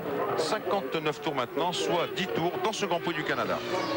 Et le dépassement d'Hakkinen n'a rien coûté, ou pratiquement rien à Damon Hill, puisqu'il vient de tourner en 1,22,7, ce qui est un rythme absolument rapide encore. Et même si son avance est un petit peu tombée sur Villeneuve, néanmoins il a perdu un minimum Damon Hill. Et bientôt ce sera au tour de Villeneuve de se heurter au même obstacle, à savoir Hakkinen et la McLaren. Hakkinen qui est 5e derrière l'autre McLaren de Coulthard. Et je suis content pour Damon parce qu'il effectue là une belle opération et surtout, il va se requinquer moralement après 2 faux pas, hein, celui de Barcelone et puis celui de Monaco. Mais ça, ce n'était pas de sa faute, c'était le moteur Renault qui avait cédé, c'est rare, mais ça arrive. Donc Damon va pouvoir peut-être reprendre le contrôle des opérations. Je vous rappelle que pour l'instant, en tout état de cause, au championnat du monde, il avait 43 points, Damon 43 devant Villeneuve et Schumacher qui en avaient 26 l'un et l'autre. Et par conséquent, Schumacher, lui, a fait la mauvaise opération. Villeneuve, que vous voyez ici plein cadre, eh bien, se maintient. Et Damon, si les choses restent en l'état, eh bien, lui aura fait la bonne opération en reprenant vraiment le contrôle du championnat du monde. Damon, il faut qu'il fasse une saison comme l'avait fait Ayrton Senna en 1991. Il avait gagné les 4 premières courses, Ayrton, et puis il avait passé sa saison à contrôler l'avance de ses adversaires. Il savait que sa voiture était moins performante. À l'époque, c'était les Williams Renault qui étaient les meilleurs. Et Ayrton Senna, il avait parfaitement géré cela pour prendre un autre titre de champion du monde. C'est ce que donc Damon Hill doit faire. En tout cas, on vient de voir Hakkinen en action. Je pensais que les McLaren faisaient une belle démonstration de fiabilité. Si ce matin, Coulthard a été arrêté par la rupture extrêmement spectaculaire de son moteur, en course, en revanche, les McLaren Mercedes font preuve d'une belle fiabilité. Et si elles n'ont pas encore les performances pour inquiéter les monoplaces à moteur Renault, qui occupent les 3 premières places de ce Grand Prix du Canada, elles sont là à l'usure, si j'ose dire. Les McLaren, elles occupent les 4e et 5e places, alors qu'il ne reste plus que 9 tours, bientôt 9 tours à couvrir. Donc, ça baisse quand même, Johnny. Ça baisse, ça continue de baisser. Une seconde presque de gagné par Jacques Villeneuve, alors qu'il reste 9 tours maintenant à parcourir. 4 dixièmes dans le meilleur tour, donc à ce rythme-là quand même, oui, Damon Hill peut voir venir. Bien sûr, c'est toujours la question qu'on se pose néanmoins. Est-ce qu'il assure ou est-ce qu'il y a une alerte mécanique à bord de la Williams Renault? On va en savoir un peu plus au tour prochain. Ici, nous sommes avec Martin Brundle qui livre ici son 150e Grand Prix, je vous le rappelle, et qui est re-rentré dans les points. Il est 6e, Martin. Il peut gagner 1 point. On va en tout cas croiser les doigts pour lui, bien qu'il ait fait une petite erreur. Ici, nous sommes avec Jean Alesi, qui est le 3e constant de ce Grand Prix. Il n'a pas bougé de place, ce Jean. Il a un petit peu résisté à Berger. Il a fallu le faire. Le voilà, Gerhardt. Pas très content d'ailleurs, Gerhardt.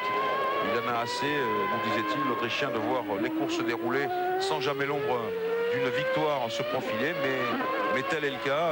La Benetton n'est pas la même voiture que l'an passé, ce n'est plus la championne du monde.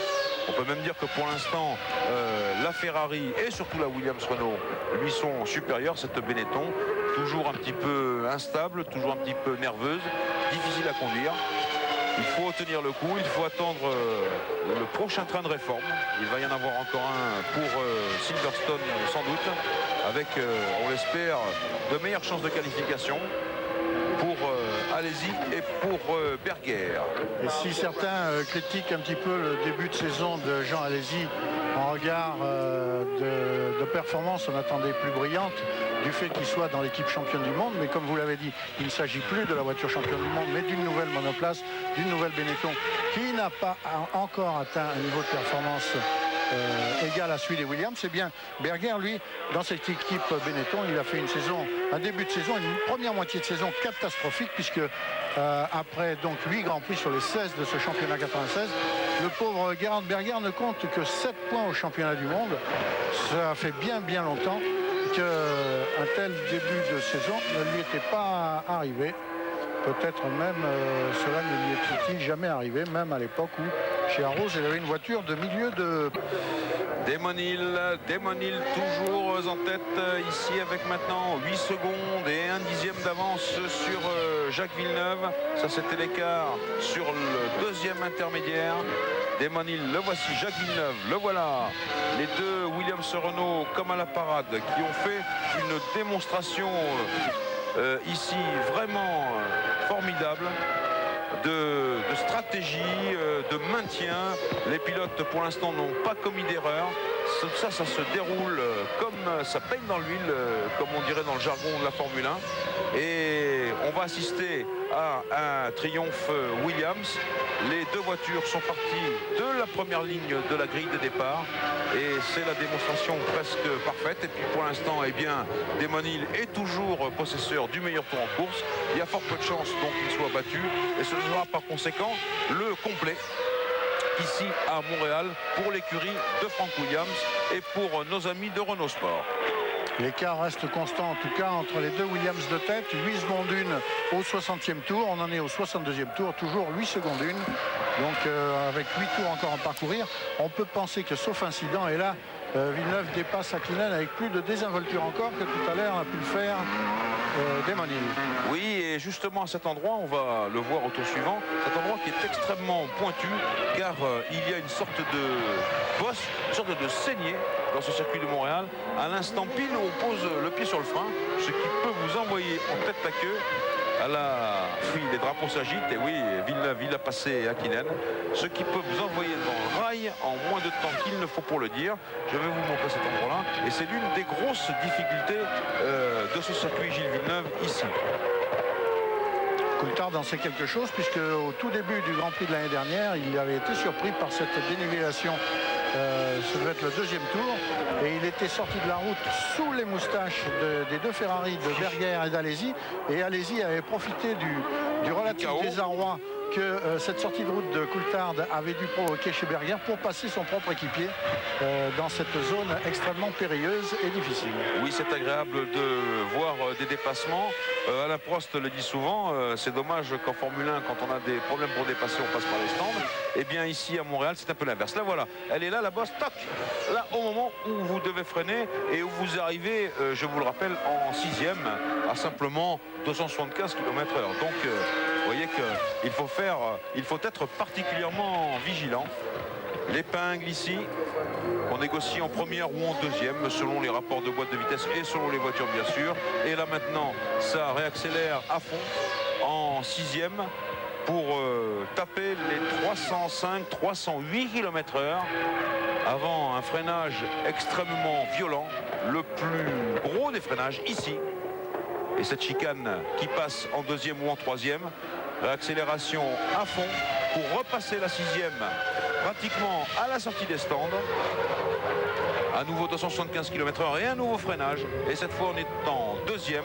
Ça repart à peu près à 80-90 km/h. Et tout de suite là, pratiquement au-dessous de la passerelle, on est à 230 km/h.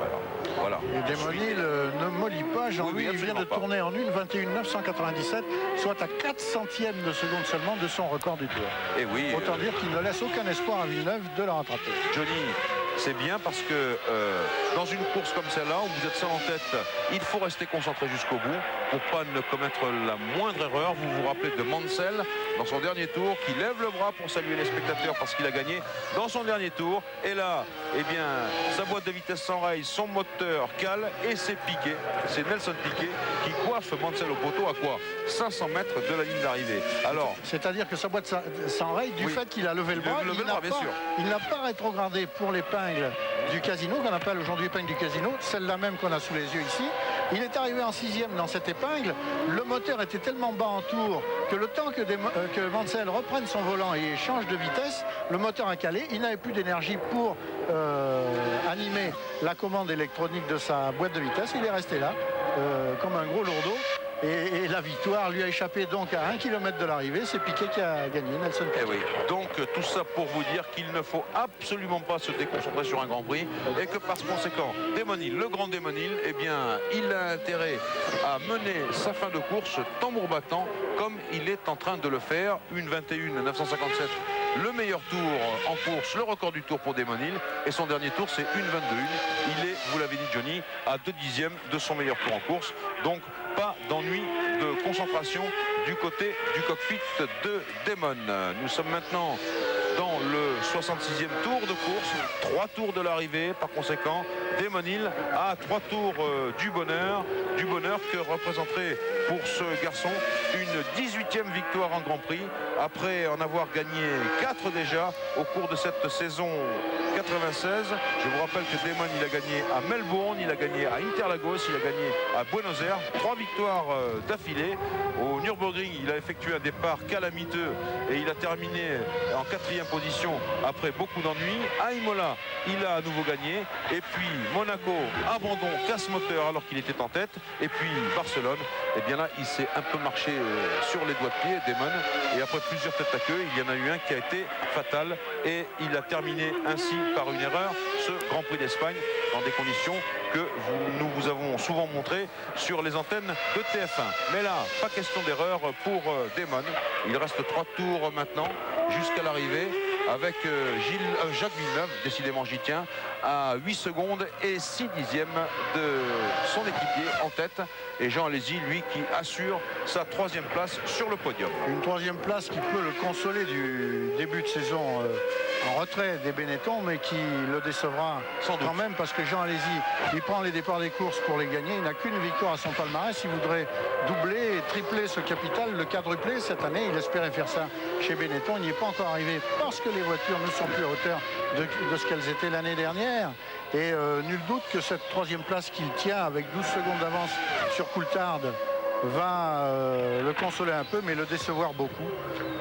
Nul doute également, Johnny, qu'on travaille d'arrache-pied chez Benetton pour arranger la situation, mais les derniers centièmes de seconde en Formule 1, c'est les plus durs à gagner. Et il faut beaucoup de travail encore. On peut espérer que ça ira mieux, nous disait Jean Alesi, vers le dernier quart de la saison, c'est-à-dire peut-être à la fin de l'été, dans la dernière ligne droite du championnat du monde, et on n'y est pas encore. Un championnat qui sera joué quand même à ce moment-là, parce que là, Damon Hill va creuser de nouveau un gros écart avec ses poursuivants, et ça va lui permettre d'envisager la 2e moitié de la saison avec sérénité. Ah, il est certain que là, Damon reprend le contrôle de la situation. Mais Villeneuve accélère, Jean-Louis. Meilleur tour pour Villeneuve, oui. Record, 1:21.916 et 7 secondes 8 d'écart seulement entre les deux Williams. 7 secondes 8. Dans les tribunes, ça c'est intéressant. Eh bien, oui, il y a les drapeaux. Bah oui, évidemment, les Québécois essayent d'encourager Villeneuve autant que possible. Mais il faut quand même se rendre à l'évidence, chez Williams et chez Renault Sport, eh bien, on est conscient qu'il a parfaitement contrôlé cette course et que la stratégie des 2 arrêts était bien la meilleure. Jacques Villeneuve a attaqué, vous l'avez vu, pour essayer de revenir. Il a grignoté un petit peu son retard, mais il contrôlait. Il a pu réagir quand il le voulait. On vient de voir le stand de Williams avec Franck, qui est entouré de Anne Bradshaw et puis qui est l'attaché de presse de l'écurie Williams, de Craig Pollock, qui est le manager de Jacques Villeneuve. Les drapeaux s'agitent, vous le disiez Pierre, et on les voit. Et oui, les Canadiens, ils poussent leur héros pour que celui-ci aille rejoindre Damon Hill. 21.916, c'est 194 km/h de moyenne. C'est superbe. Jacques donc a toute chance de repartir de Montréal avec le meilleur tour en course. Je pense qu'il aurait préféré gagner naturellement, mais bon, c'est déjà une consolation. L'écart se réduit toujours, 6 secondes et 8 dixièmes, mais le Damon Hill est dans son dernier tour maintenant, le dernier tour de course pour Damon Hill, 4 km avant le drapeau à damier de la victoire. Je vous le disais, qui sera la 18e victoire de Damon Hill dans un Grand Prix de Formule 1. Damon qui livre ici son 59e Grand Prix. C'est un taux de réussite qui est excellent. 18 victoires en 59 courses. C'est très bien, ça compte d'ailleurs parmi les meilleurs, je crois, avec Schumacher. C'est au top, ça, des statistiques des Grands Prix. Voilà, l'épingle ici du casino. Où Mansell avait perdu sa course, mais non, je crois Damon Hill est extrêmement concentré. Voilà, toujours concentré. Villeneuve n'est pas loin. Oui, ils sont pratiquement en vue maintenant. Les drapeaux s'agitent. C'est une belle revanche pour Renault, Jean-Louis. Renault qui a été défait par Honda au Grand Prix de Monaco, par Ferrari au Grand Prix d'Espagne. Renault qui vient de passer 2 Grands Prix sans victoire et qui renoue avec le succès en monopolisant le podium. Damon Hill qui renoue avec la victoire et Jacques Villeneuve qui n'est plus très loin. Jacques Villeneuve en En deuxième position, c'est le triomphe des Williams-Renault. Elle passe maintenant au ralenti. On attend le passage de Jean Alesi sur la ligne de chronométrage. Jean Alesi qui est toujours troisième. Où est-il, Jean Alesi? On l'attend. Alors que les deux Williams maintenant sont dans leur tour d'honneur, leur tour de décélération. Congratulations naturellement à la passerelle de commandement de l'écurie Williams. Brundle sera sixième. Hakkinen cinquième, Coulter quatrième. On attend Jean Alesi. Il reste encore Fisichella, mais lui était à 2 tours. C'est pour ça qu'il passe la ligne d'arrivée avant les autres. Jean Alesi, le voilà. Jean Alesi en troisième position. Il va passer la ligne de chronométrage. 1 Desmonil, 2 Jacques Villeneuve, 3 Alesi, 2 Williams-Renault et 1 Benetton-Renault. À tout à l'heure pour le podium du Grand Prix du Canada.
Williams Renault à Montréal pour fêter un nouveau doublé de l'écurie Damon Hill devant Jacques Villeneuve. Doublé pas tout à fait dans l'ordre préféré du public québécois. Évidemment, c'est même un tiercé pour Renault avec Jean Alesi qui remonte sur le podium de Montréal un an après, mais pas non plus sur la même marche avant de se retrouver au pied de ce podium. Eh bien, on revoit tout ça avec le résumé du Grand Prix en compagnie de Marc Minary.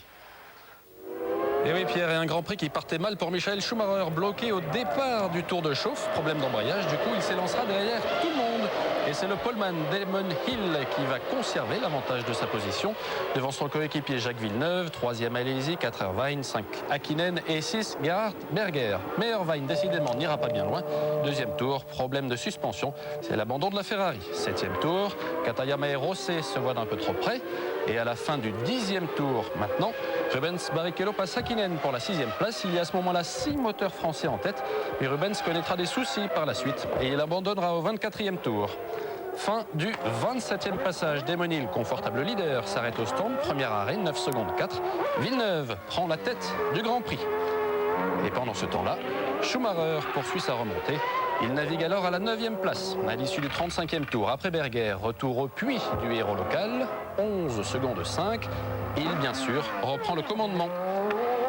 42e passage, Berger en tête à queue, c'est l'abandon. Il était 4e et même chose pour Schumacher qui avait perdu un élément de la voiture en ressortant du stand.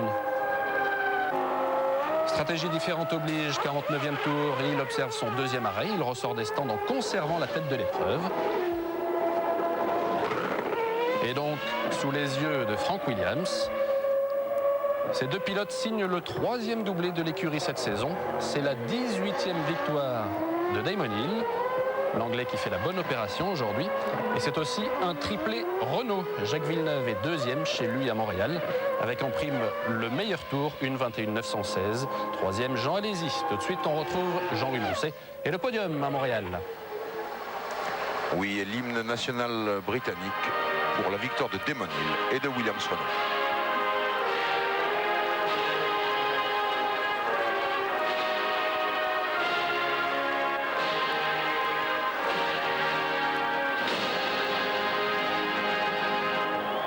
Et c'est le Premier ministre du Canada, Jean Chrétien, qui remet la coupe à Damon Hill, le vainqueur de ce Grand Prix du Canada. C'est Lucien Bouchard, le Premier ministre du Québec, lui qui va remettre la coupe des constructeurs aux représentants de l'écurie Williams Renault. Premier ministre du Québec. Monsieur Bouchard, Premier ministre du Québec, a présenté le trophée au représentant de l'équipe. C'est André Tranchemontagne qui va maintenant récompenser Jacques Villeneuve, le brasseur. Jacques Villeneuve, vous entendez naturellement les ovations de ce public canadien qui était venu là pour le voir gagner.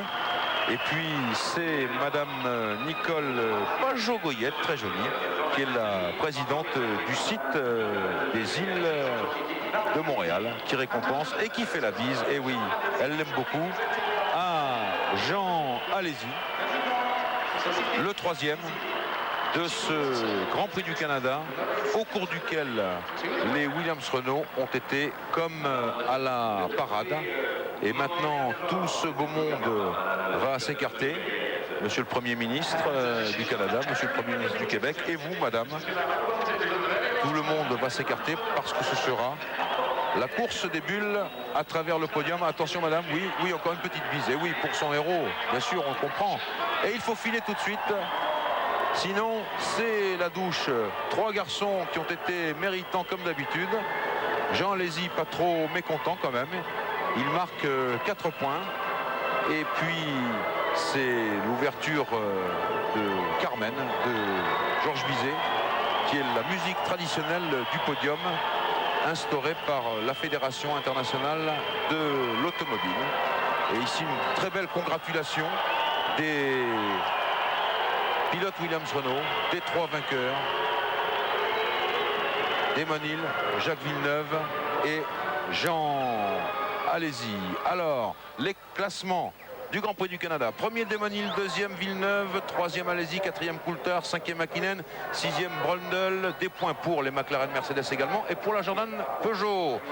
Le classement du championnat du monde, Damon Hill 53 points, Jacques Villeneuve 32 points, Michael Schumacher il reste à 26 points, Jean Alesi 21 points, David Coulthard 13 points, Olivier Panis 6e avec 11 points, Mika Hakkinen 10 points, Eddie Irvine 9 points, Berger et Rubens Barrichello 7 points, Frenzen 6 points, Mika Salo 5 points.